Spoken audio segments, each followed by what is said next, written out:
Coucou tout le monde, j'espère que vous allez bien. Aujourd'hui on va parler donc plutôt d'une astuce ou tuto rangement, comme vous voulez. Pour ma part, c'est plus une astuce puisque on a tous des différentes méthodes de ranger nos chutes de papier. Moi à la base c'était dans des pochettes, je sais pas si vous vous rappelez, des pochettes comme ceci. Donc j'avais trouvé donc à Leclerc, donc je mettais toutes mes chutes de papier à l'intérieur, malgré que j'en ai encore une.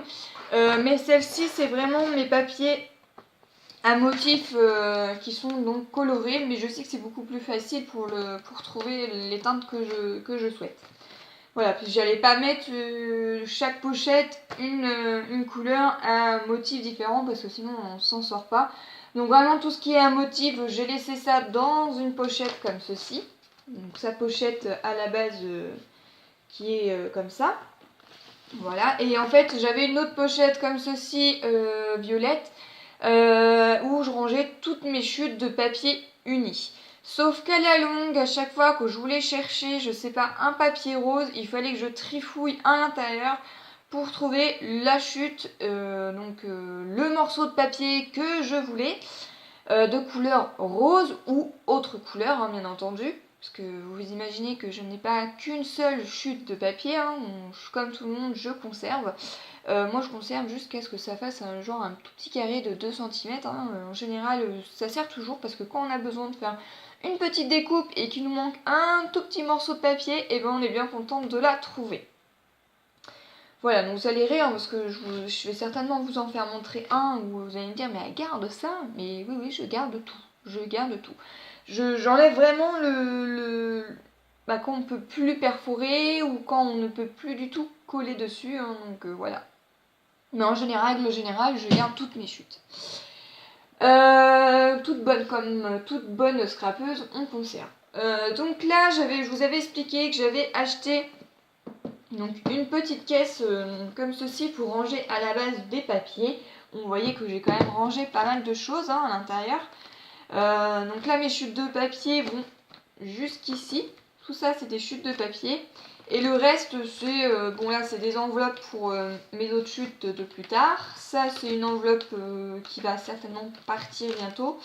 Donc oui, juste une petite parenthèse, Scrapso, mes pochettes comme ceci que je t'avais envoyé pour ton anniversaire, les rouges, je les ai pas trouvées à Nose, moi je les ai trouvées dans mon centre commercial de Leclerc, donc à 0,99 centimes.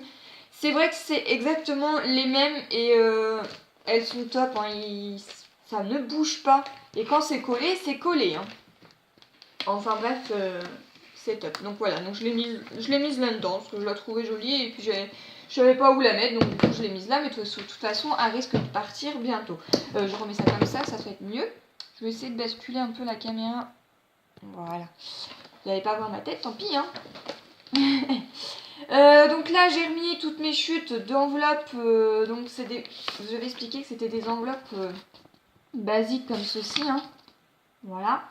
Qu'on envoie ou qu'on met les courriers importants et tout ça. Donc ils sont en lot de 25. Donc là j'en ai plus trop 25 parce que j'en ai quand même utilisé beaucoup. J'ai racheté un paquet parce que je pense que j'aurai d'autres chutes de papier qui vont certainement bien venir. Là j'ai gardé ma pochette violette comme je vous ai expliqué, que je mets mes papiers colorés, et là c'est tout simplement mes différents papiers calques colorés. Voilà, et les papiers calques transparents normaux. Voilà, en fait alors, je vais garder celle-ci pour que je puisse bien vous faire montrer. Donc là vous voyez j'ai classé tous mes papiers dans les teintes qui se relient. Donc voilà, par exemple, là vous allez voir 3 teintes de papier noir différents.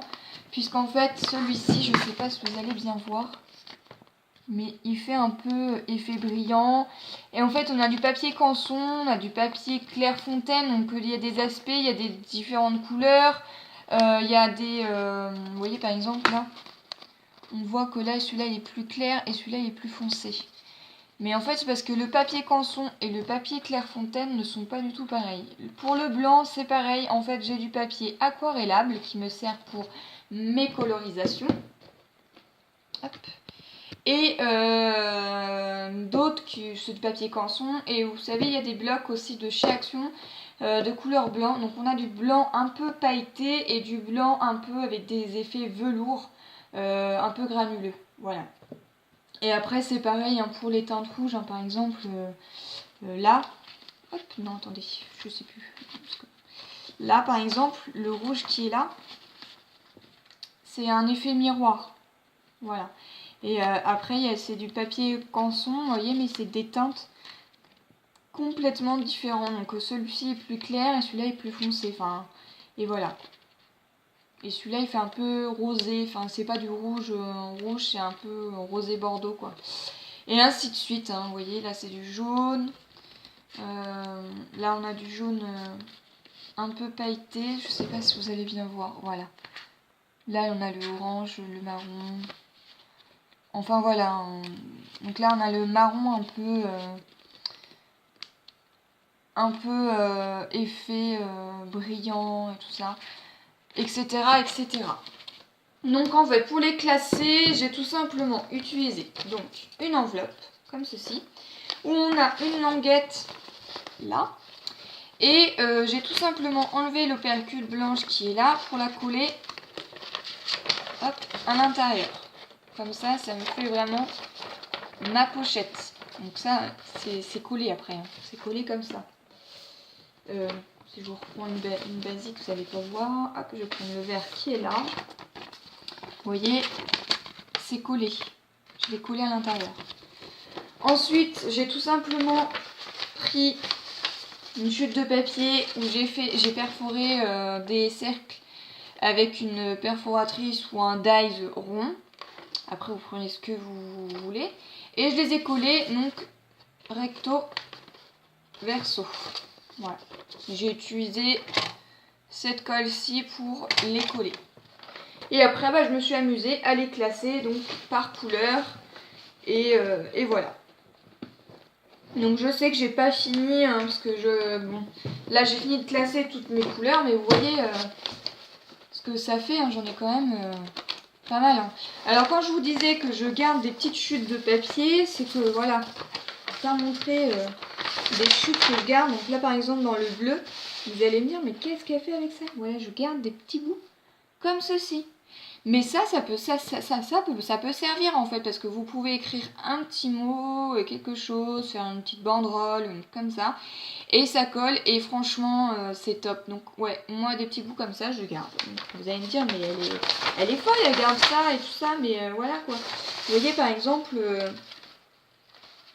je garde vraiment des toutes petites chutes. Hein, vous allez rire, hein, mais ouais, c'est ce que je garde. Hein, donc, bon, et après, il n'y a pas que ça. Hein, il y en a, ils sont grandes hein, quand même. Hein. Si je prends le verre, par exemple, bon, je garde quand même des grandes chutes. Hein, ça m'arrive de garder des grandes chutes, pas que des petites. Hein. Mais oui, je garde quand même les petites chutes qui me servent. Parce que vous voyez, malgré que on peut faire des découpes en fait. Et ça c'est intéressant. Et même là, hein, par-dessus, vous voyez que là, il y a des découpes, mais là, il reste un espace vert. Et bien, par-dessus, vous pouvez, comme là, en fait, faire des feuillages. Ça rentre facilement, sachant que les dies sont tout petits. Et il suffit, si vous voulez pas que ça bouge, il suffit de mettre un petit bout de washi et ça passera nickel dans votre Big Shot. Ou autre que vous aviez. Voilà, donc j'espère que cette petite astuce rangement de chute de papier vous aura plu, que ça vous donnera des idées, hein. Peut-être que vous allez reprendre mon idée. Moi ça ne me dérange pas si vous me prenez mon astuce, hein. Au contraire, si je la fais montrer, c'est pour justement faire montrer à toutes les personnes qu'on peut faire des astuces sympas hein, et que c'est bien de les partager parce que des fois on trouve pas toutes les astuces comme ça. Moi c'est vrai que j'ai dû me demander comment faire. Alors chaque fois, au tout début je prenais un classeur où je rangeais en fait par pochette toutes mes chutes de papier, sauf qu'au bout d'un moment le classeur était tellement gros que il s'ouvrait et toutes mes chutes se cassaient la margoulette, bref. Après j'ai eu l'idée de mettre ça dans une boîte où j'en rangeais, mais sauf que c'était pareil, pour chercher on perdait encore plus de temps. Après j'ai eu donc les pochettes comme ceci où je classais tout à l'intérieur, sauf que c'était pareil, c'était une catastrophe. Et là du coup j'ai trouvé cette astuce là et je pense qu'elle est 10 fois mieux. Parce que bah, du coup, si j'ai envie de prendre, je sais pas, du violet et que j'ai envie de prendre bah, celle-ci, j'ai plus qu'à chercher à l'intérieur et j'ai toutes mes chutes de papier. Voilà, donc après c'est pareil, je les ai classées, par exemple dans le noir, je les ai classées donc, avec une languette comme ceci, où je les ai classées donc à peu près par dimension ou par longueur. Là j'ai fait par rapport à la largeur, mais il y en a je les ai fait par la longueur. Voilà. Comme ça, c'est beaucoup plus facile. Si je veux une longueur, une largeur ou une longueur de 30 ou autre centimètres, et ben je sais que ça va, que c'est là-dedans. Voilà, donc j'espère que ça vous aura plu. N'hésitez pas à envoyer, à vous abonner à ma chaîne si ma chaîne vous plaît. Comme je disais, là je suis à 194 abonnés, donc j'ai eu 3 abonnés de plus. Donc je vous en remercie. Et quand j'arriverai donc à mes 200 abonnés, je vous ferai donc un petit concours. Donc je ne sais pas encore trop ce que je vais vous faire gagner. Je suis en train de réfléchir. Pareil pour tout ce qui va être pour les conditions, tout ça, je suis encore en train de chercher, mais j'ai ma petite idée. Donc je vais voir ça. Voilà, donc n'hésitez pas à appuyer sur la petite cloche pour pouvoir voir toutes mes vidéos que je vais mettre en ligne, voilà. Et puis je pense que c'est tout. Je sais que je vous ferai d'autres vidéos prochainement qui vont venir après. Donc là, ça sera des tutos cartes et dont je vous ferai le tuto carte shaker. Parce qu'il y en a beaucoup qui me l'ont demandé, sachant que j'en ai réalisé qu'une et je l'ai envoyée à Dali SJ, donc allez voir donc sa chaîne, vous allez voir que j'ai envoyé donc ma première carte shaker à ces personnes-là. J'ai eu beaucoup de mal à la faire, j'ai dû recommencer je crois 3 ou 4 fois et j'ai réussi à trouver la méthode qu'il fallait. Sachant que moi je n'utilise pas de rhodoïdes, donc après pour celles qui en ont, je pense que ça sera beaucoup plus facile.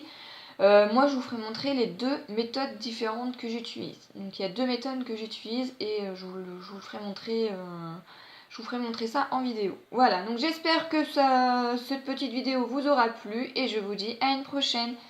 Bye bye!